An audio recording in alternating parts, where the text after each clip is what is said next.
During these years, I've thought about this. I was with Mom and Dad a lot. I went to Benmore with them. That's when I got in the Mormon crickets that climbed all over me. I went with Mom and Dad quite often, but I was not in school. Everyone else was in school. So I went with Mom and Dad quite often to different things. I was very close to my dad. I loved my dad. He loved baseball. He taught me to love baseball. He would tell me stories, funny stories. He loved to comb my hair. He would have Mom put my hair in rags on Saturday night so that he could comb out my hair in ringlets on Sunday morning to go to church. I hated that, but he loved it. It was during this time that Mom and I went to Bounding with Uncle Paul and Aunt Maud and Richard, and that's the one and only time I ever met my great-grandmother.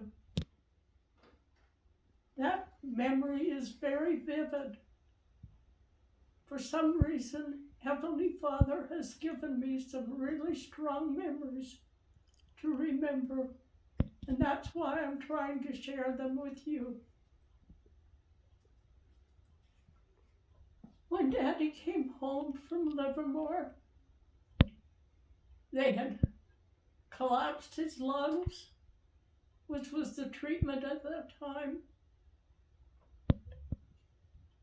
But he came home to die.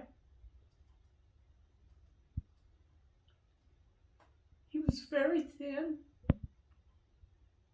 I remember that. And I remember his coughing spells.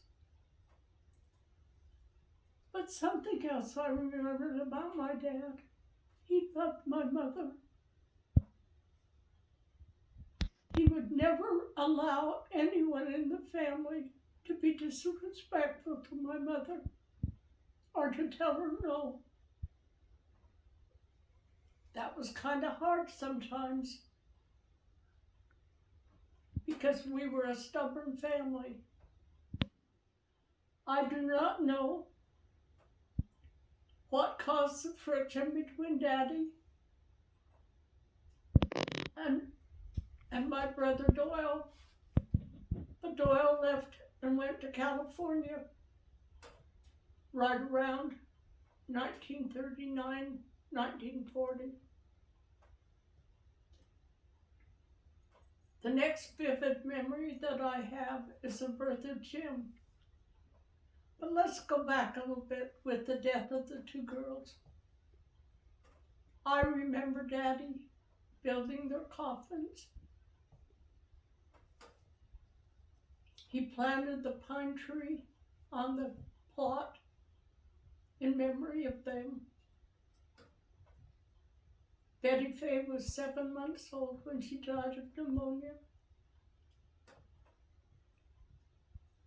I remember Irma coming, and the picture we have of Betty Fay is Irma holding Betty Fay.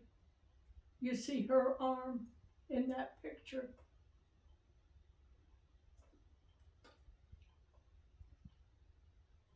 I can imagine how difficult it was.